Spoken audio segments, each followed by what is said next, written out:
Hi everyone, welcome back to those who have been with us in the previous sessions, and hello to anyone who has just joined. Let me mention a couple of things for the newcomers. You can submit your questions to the speakers in the Q&A panel at the left-hand side of your screen, and we'll leave some time at the end for them to be answered. If you do want to book a meeting or demo with us, you can do so by clicking on the widgets at the right of your screen. You can also use the group chat functionality at the bottom. So without further ado, I'm thrilled to introduce a true insights expert to CommsCom for the first time. Please welcome founder of Abacus Insights Partners and former Senior Director of Comms Insights at Microsoft, Jamin Spitzer. Thank you. Thanks, Polly. So I'm really pleased to be with you today. I spent 16 years at Microsoft, where I had roles in PR, in developer relations, and then my last role for the last 5-ish years was running the Microsoft Comms Insights team. And during that time, we took PR measurement and what we called Comms Insights. We took that function from really a company area of weakness to a company area of strength. And so this past fall, summer and fall, I was starting to think about what's my next step in my career. Where could I go next? And I felt like there was a real need in the market for companies and people that could help get more value out of their PR data. And I did some informal conversations with some people that I knew at some other brands. And you know, they said, you know, oh, we're using Cision, or we're using Meltwater, or we're using, you know, one of the other companies to produce data, but we're actually not very good at this as a company. Like, the tool is doing what the tool is supposed to do, but we're not actually getting to the insights that we need. We're not actually making our data actionable and meaningful. And so that sort of made me think, all right, there's something here. And then I also saw a study that talked about the future of PR and identified that the most important future relevant skill in PR was going to be data measurement and analytics, and that there was a big skills gap.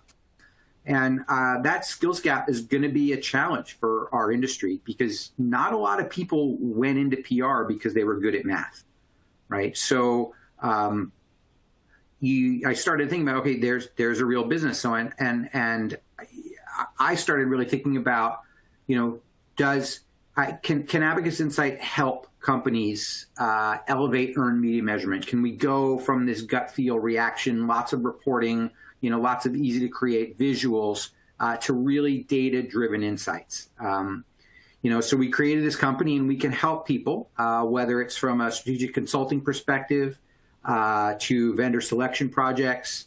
We also do full business process outsourcing. So you hire us and our team, and we will generate and create reporting and insights on behalf of your business.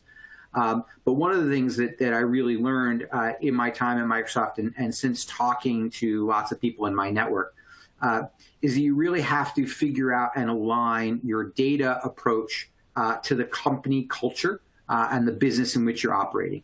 You can't have data off to the side. You have to think about your data in the context of how your company wants to behave and wants to operate. And I think that this slide sort of really helps explain and understand the perspective that I think two companies are a part of. And you can really kind of think about this more as a continuum, because companies, I think, will go to the left and companies will go to the right, and it will go back and forth. It can differ by sort of leader, it can differ by sort of department.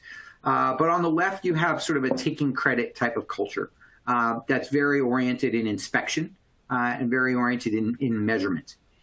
And so when you're in a taking credit company culture, you know, that's really kind of good for sales. It's not really good for comms. It doesn't measure a lot of quality PR outcomes. It's usually used to justify and secure budget. And there was a phrase at Microsoft that was popular for a while, which was inspect what you expect. And what that means is that if you were trying to produce, trying to measure this business, set a set of expectations and then look for that expectation to occur. And that doesn't necessarily, that matters, I think, in a very scorecard-oriented, sales-oriented approach. But comms is a little bit too fluid, and it doesn't kind of work quite that way. You end up creating the wrong set of incentives, where comms people are chasing a set of numbers, not necessarily chasing a set of good communications outcomes. So counting it all. And then the other piece I think that happens in a taking credit culture a little bit too much is that when the data doesn't agree with the set of expectations, then you start blaming the data and you start sort of undermining and sort of questioning the data, because that's the only way you can measure your success is through the outcomes. On the right of the slide is a different approach. It's an insights approach around taking action, using insights, using data to guide the strategy and the planning, and really command respect for PR. You know, one of the best definitions I've ever found for analytics is the backward-looking probabilities that can help define a go-forward possibility. Because all you can do is look at the backward-looking, and you never have one version of the truth. You have lots of different ways of interpreting and understanding this. But you can create a different way of go forward based on what that data is telling you. It really creates an opportunity to try to dive into meaning. And then finally, the other piece about this taking action culture is figuring out how to use your communications data to have the right type of conversations to your marketing and executive leadership, because those people want to embrace data and they want to understand your market. And we kind of got to the point where we kind of said, we're going to stop apologizing for our PR data. We're going to stand on our PR data because it's strong, it's valid. Our methodologies are good and solid. And it was the first time where PR could sit down with the other marketing disciplines and say, you know, look at our data alongside yours. Let's have that conversation. And that really did a lot to elevate the practice and the profession in my last role. And so I think that, you know, if you are on the left, you should think about, how do I use data to not just be on the left, but move to the right, right? How do I use analytics in a company that's very focused on taking credit? How can I use analytics to show that an analytics-based approach can produce a better outcome, and I can take credit for that, right? How do you move people to the right? How do you embrace a data-driven approach in a comms function? And we can talk a little bit about that as we go. And so I think it's helpful to ask a question, which is, okay, what is an insight, and how do you take action from it? And I love this story. You don't actually need to know very much about horse racing to appreciate the story. But the protagonist of our story is a gentleman named Ahmad Zayat, who's an Egyptian-born horse racing owner, mogul, so to speak. He's in the U.S. now, but he's Egyptian-born, and he convened a group of veterinarians and horse racing experts and biologists and so forth, and they did a lot of study on the anatomy of horses. They did autopsies on horses and so forth. And one of the things that they found was that there's a part of the horse called the left ventricle, and the left ventricle is the main vein that comes out of the heart and pumps blood to the muscles. And what they found is the size of the left ventricle was actually very impactful in terms of its ability to have the horse go faster. It makes sense. The more blood that can more quickly pump to the muscles, the faster the horse can run. And so through creative breeding and thinking like that, Ahmad Zayat's breeding team gave birth to American Pharaoh, who at age 2 was the first American Triple Crown winner in almost 40 years. And that's because of the insights that were generated through a data and research project that said we can find a way to breed a faster horse. So as you think about applying that from horse racing to data and communications, you should think about creating your own insights process. I could spend 30 minutes on this slide alone because I think there's some great content here. But I'm going to go quickly here so we can go through some other stuff. The first thing is to create an insights process. How do you get value from my data? And recognize that insights aren't easy, right? You have to be patient. You have to assume that there's some nonlinear progress. Sometimes promising opportunities dry up, and sometimes accidental findings become really, really big. So you've got to invest the time and you've got to grind. An outside-in methodology means that you have to measure not just your own products, but you actually have to measure from the market in. I've seen a lot of companies that create a way to measure that they measure the market in their image.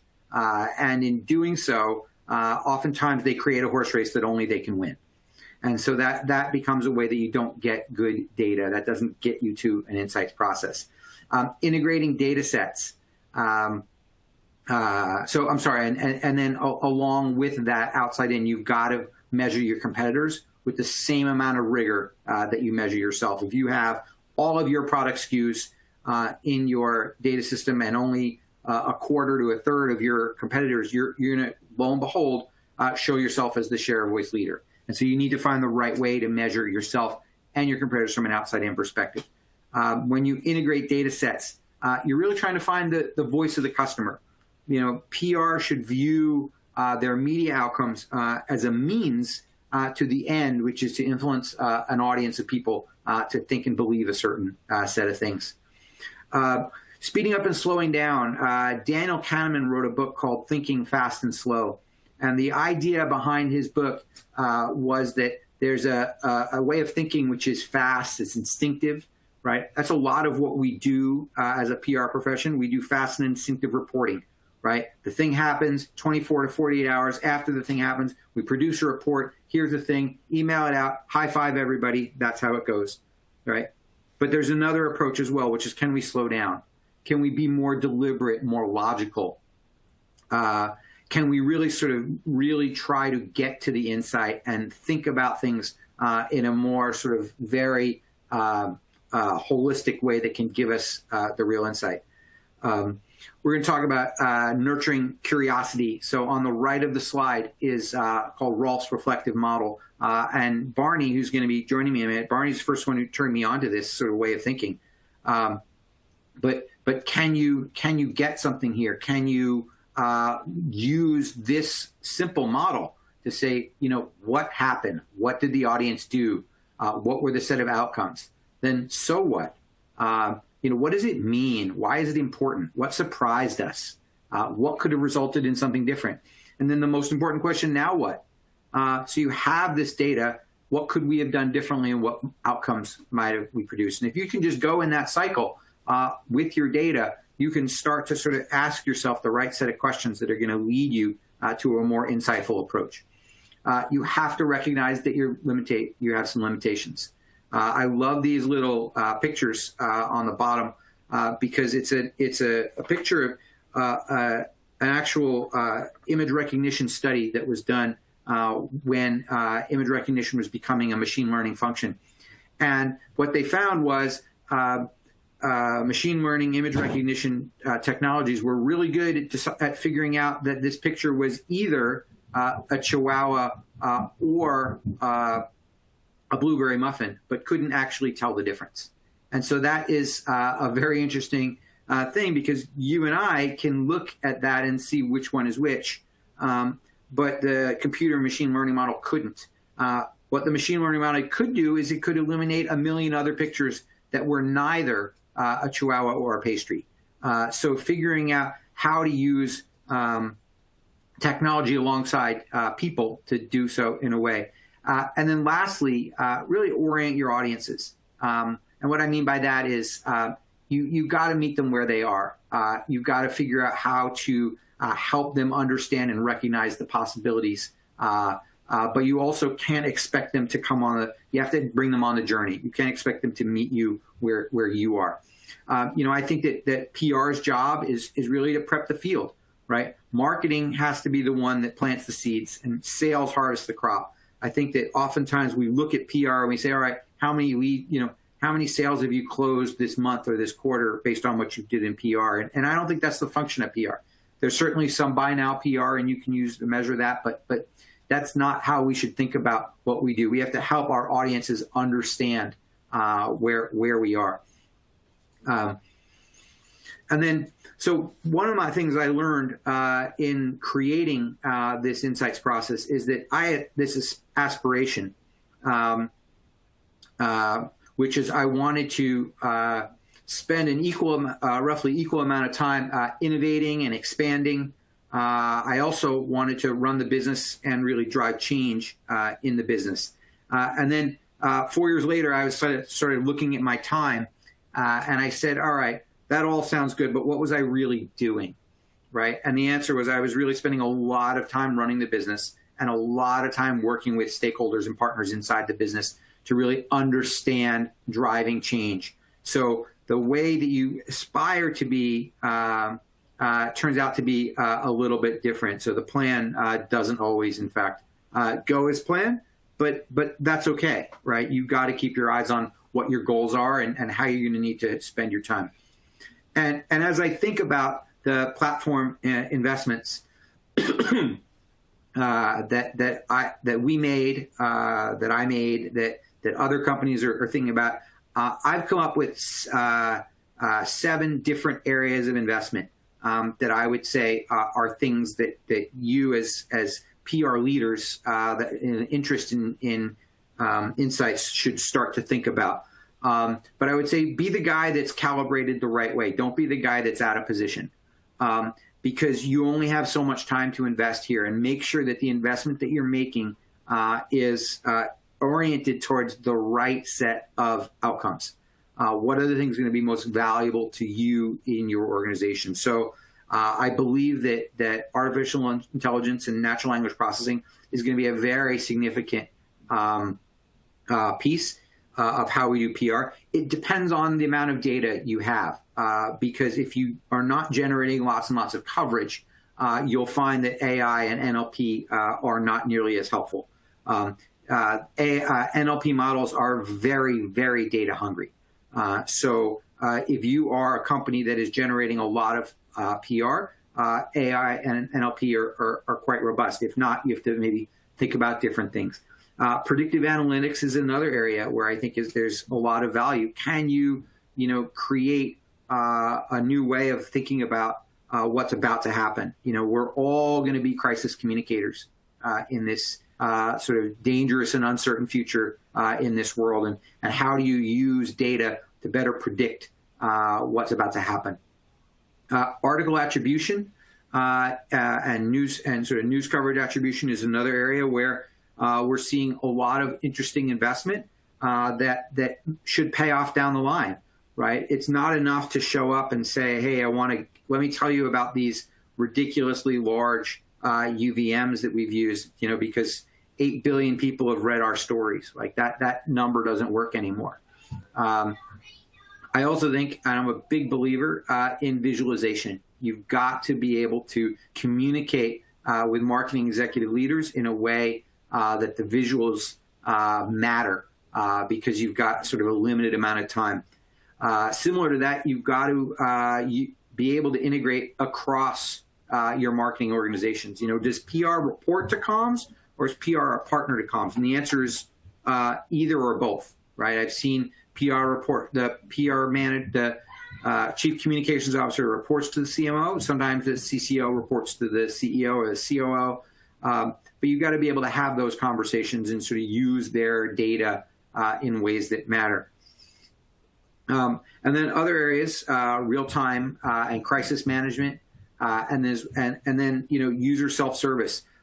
This last area is got a lot of promise, but it also you've got to ask yourself: is your community of PR people, are they going to log into the portal?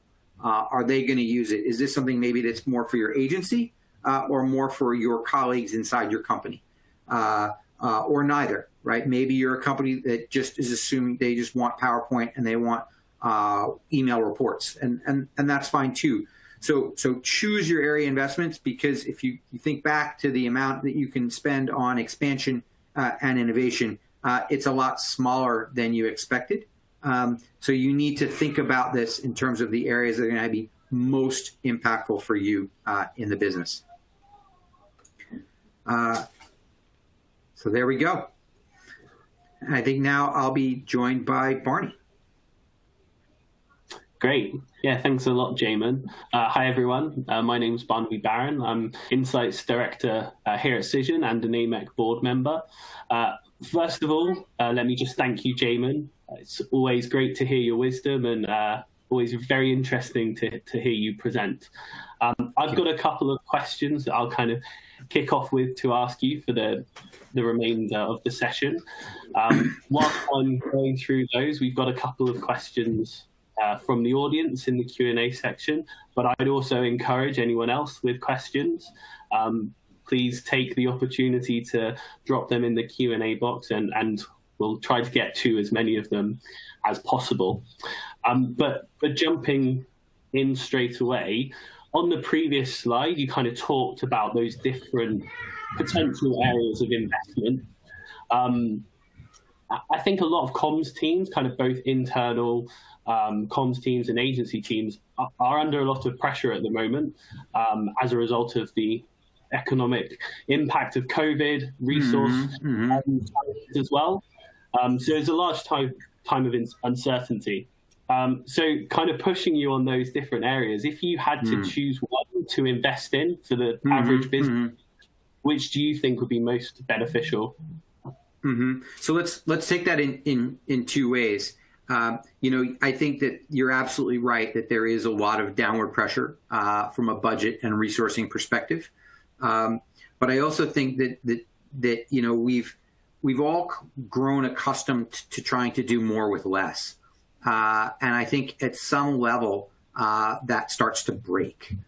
I think you have to start thinking about maybe doing less with less, or maybe doing smarter with less. And I think smarter starts to mean, can I automate the things that used to require lots of time and people and money?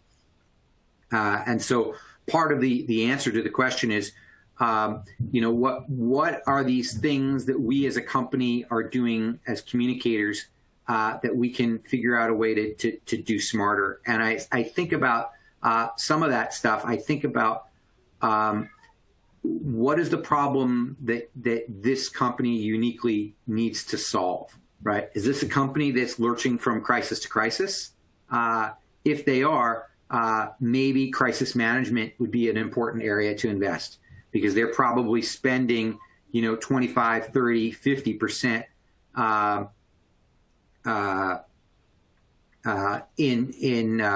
on sort of managing those types of situations, right? If instead you are a company that is, very focused on the alignment between sales and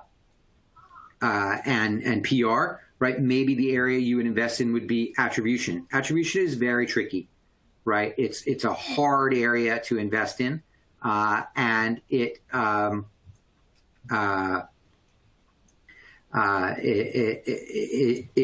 a tricky technology to sort of get right. The other thing about attribution is you need to make sure that you're really optimizing for the right set of attribution outcomes. I think the area to me that is most promising is probably AI and NLP. I think we've done, as an industry, we've done a lot to use Boolean logic to build great queries that can query against data and give some very interesting sets of outcomes. But I think using AI really brings it to the next level. I'd say if I had to pick one, that's probably the area that I'd be most excited in. Great.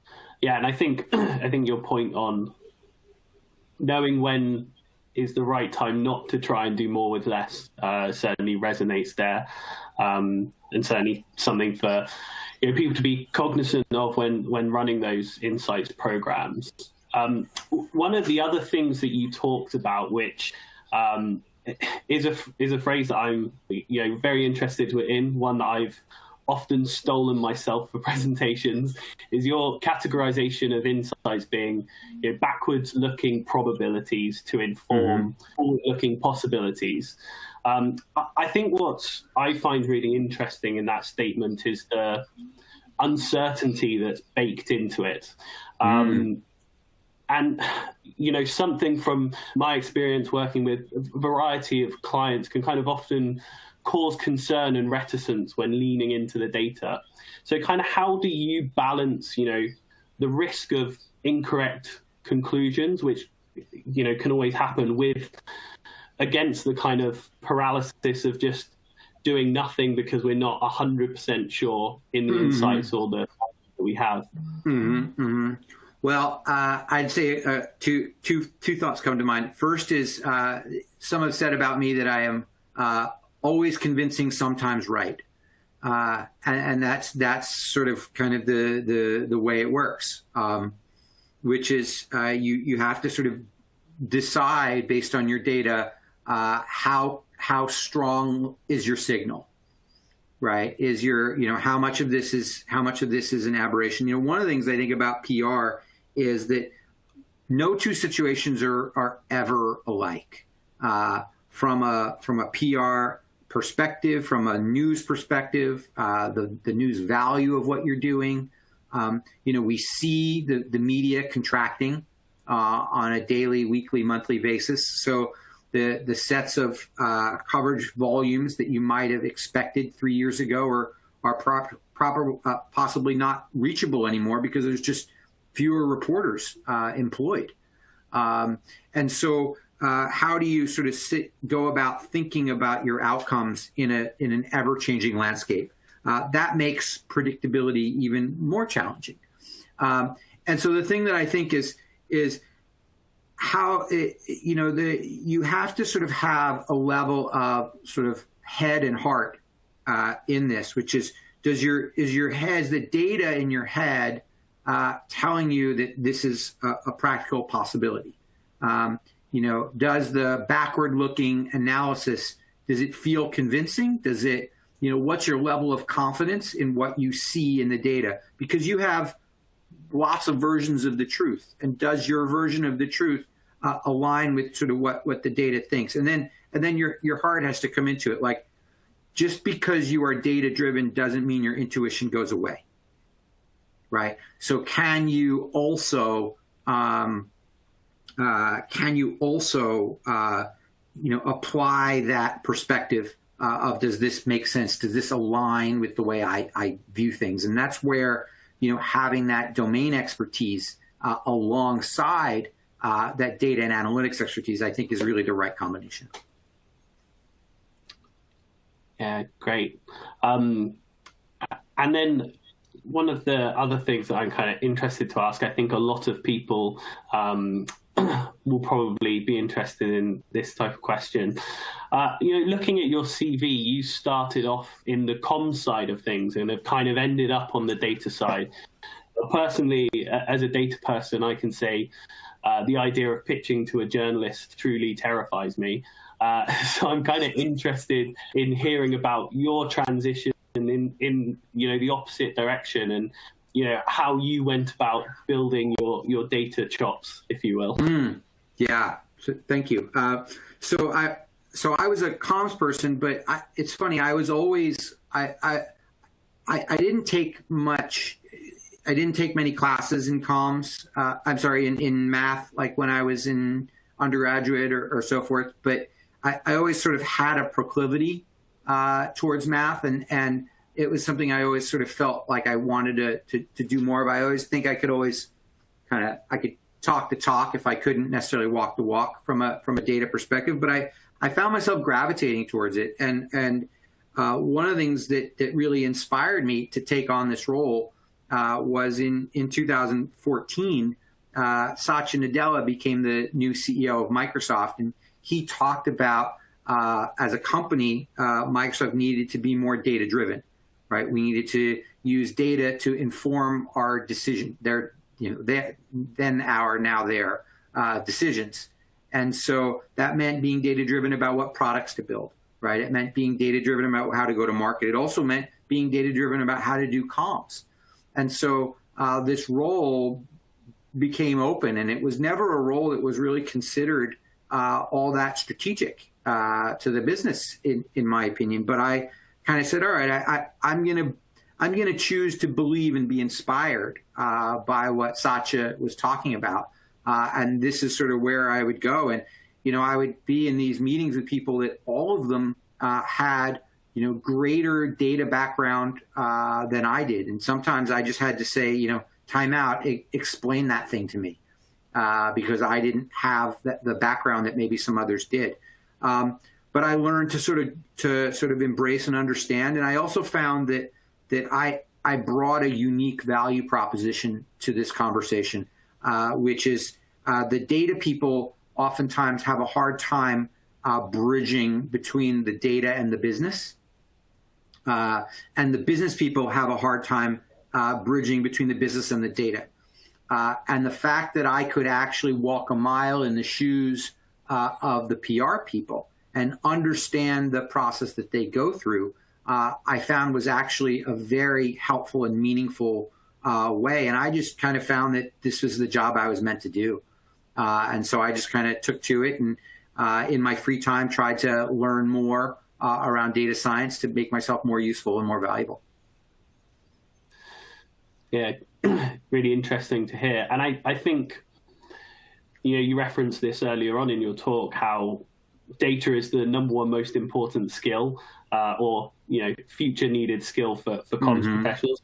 I think as well, being slightly on the other side of it as a data person, I think the data folks who work in the comms world need to improve on their ability to storytell, and get the comms professionals to buy into the data story that they're telling, because I think that there's a bit of disconnect that can come from both sides there. Yeah. And I think you have to meet them where they are, right? You have to help them understand that the data can actually explain their worldview in a way that is both reassuring and insightful. Yeah, absolutely. We've had a couple of questions that have come in specifically around your kind of AI and NLP point, in terms of, what constitutes kind of a lot of coverage that are we talking hundreds or thousands of articles there? And, see, some of that technology is in its more nascent phases. So where do you think it can be kind of used in a successful way at the moment? Yeah. So I think the answer to the first question is as much as you can get your hands on.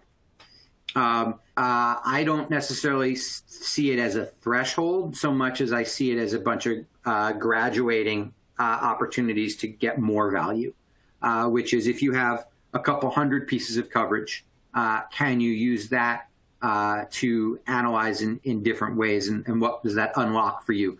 If you have a couple thousand pieces of coverage, does that change how you would use AI and NLP? I think the answer is, yes.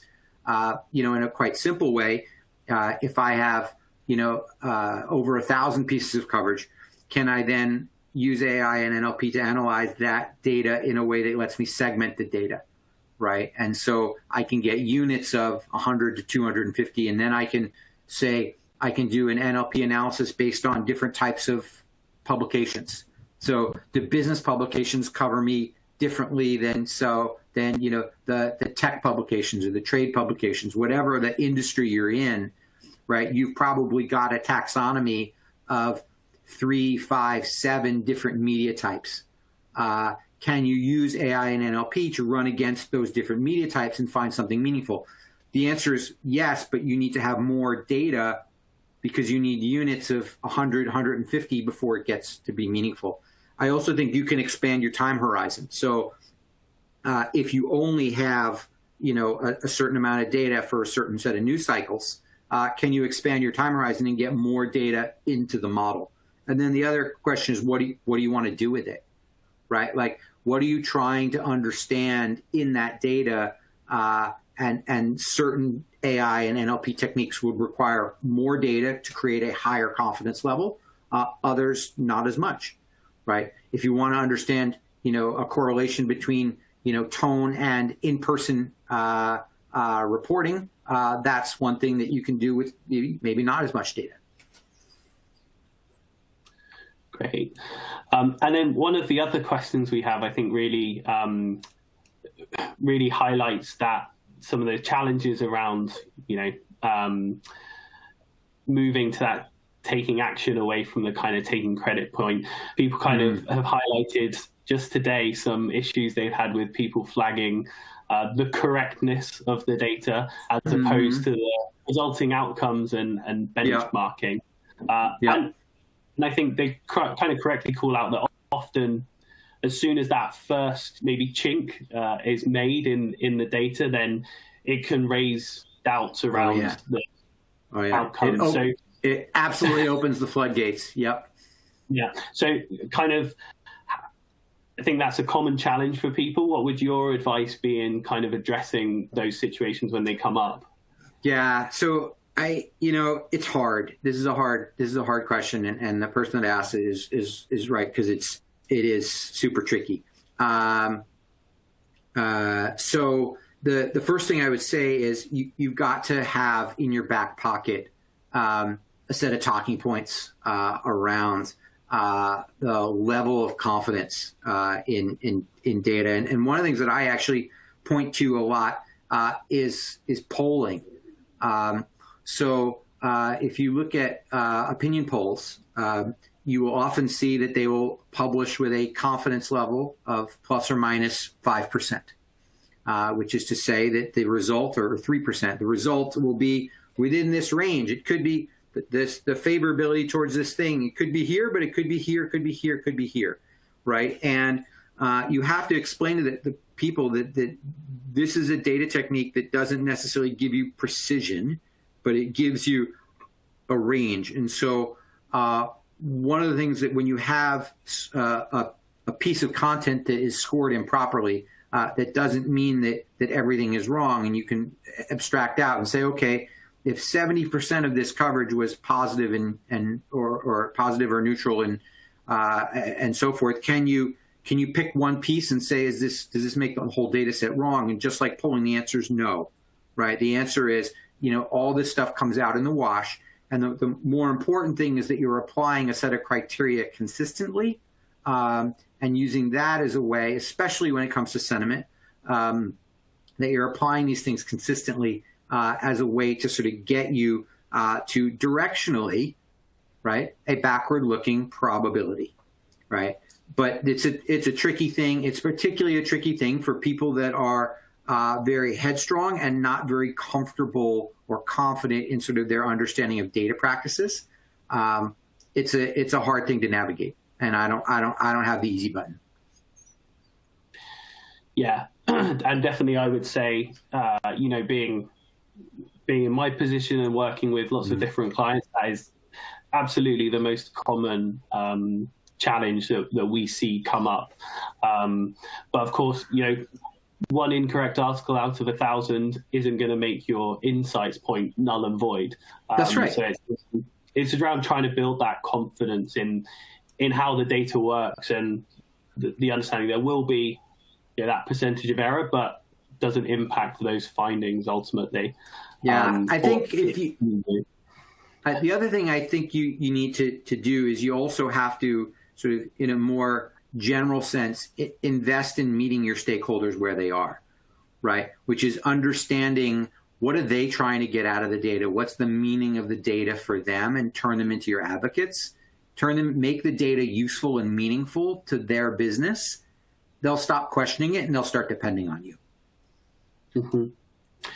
Yeah, absolutely. And then one of the questions we have that's come through, I think, is really talking about measuring impact of different content. I think we know that the 3 articles in the right publications at the right time potentially much more impactful than 20 articles on the back of a website that no one's going to read. So what's your kind of advice, recommendations around, trying to look at the impact of that potential coverage?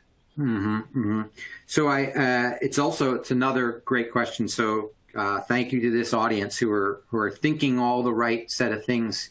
That we are all sort of on the cusp of sort of trying to answer some of these questions.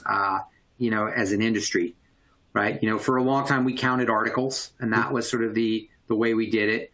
And then we started using ABEs, and then we all realized that was a really bad idea.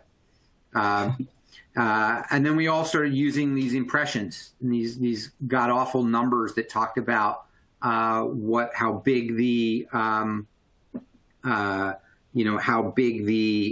potential audience was, and we did that because we couldn't actually measure the number of people that read something, but it was in fact a better effort to say, this article that is seen by potentially these many people is more important than these 5 articles that are being published in these little ankle biter publications that don't have wide distribution.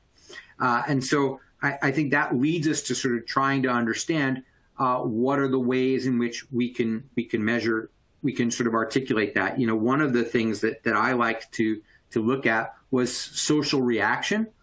And that's not just shares, but it's also ways in which people started talking about things that were related to the news that was coming out, whether it was a specific article or a specific news cycle. We did a bunch of experimentation where we tried to look at different product benchmarks in social and say, in the 7 to 10 days after a news cycle, did people start talking about the product more, independent of referencing the keywords? Did they start talking about the company more, independent of the specific product keywords? Because, in the tech space, you would see something like Microsoft would make a very technical announcement, and then a lot of the social content would be something like, cool announcements from Microsoft on cloud, right? And so if you were only looking for the specific product names, you would not necessarily capture those tweets. And so part of the way we were trying to do is to try to look across different data sets to sort of find a way to do an impact. We certainly also looked at things like integrating with the web team. So could you track direct website visits? Could you just track traffic and use a news cycle to say, there was a 25% increase in traffic this week. All other things equal, how much of that can we attribute to a specific news cycle? Those are all sort of ways of thinking about how to do it. I know that there's a number of vendors, including Cision, that are doing some very pioneering work on attribution. And I think that is one of the areas that is a long-term bet, but will show lots of promise. And I think the media industry actually needs to also participate in this. They have for a very long time been monetized on an indirect model. And I think that one of the ways in which media improves is to figure out how they are more directly responsible in the dissemination of information. And when that starts to occur and people like us start to consume that data in a way that helps brands understand their media impact, the media will be alongside us doing it because they need it too. Yeah, absolutely. With that, I think we're just out of time. So I want to take a second again just to thank you, Jamin, for your wisdom and experience. I'm sure it's proved valuable to lots of people, as it always does to myself. There were some questions, unfortunately, we couldn't get to. See, both my Twitter and Jamin's Twitter are up on the screen. I'm sure we'll be happy to answer those questions if you want to reach out to us. Obviously, Jamin had his mail up at the beginning, so happy to send me email, LinkedIn, Twitter, Love to follow up. Yeah. So yeah, thank you again, Jamin, and thank you everyone for joining the session today. Thanks, everybody. Jamin, thank you for passing on so much of your insights knowledge. It's been really interesting to hear. Hopefully you've all now have a deeper understanding of the link between culture and PR measurement. We now have a short break before our final session of the day. To join Barbara Bates's keynote session in a short time, I think it's going to start at 10 past. You can click the watch session on the right of your screen to join. Hopefully we'll see you all there. Thank you very much again.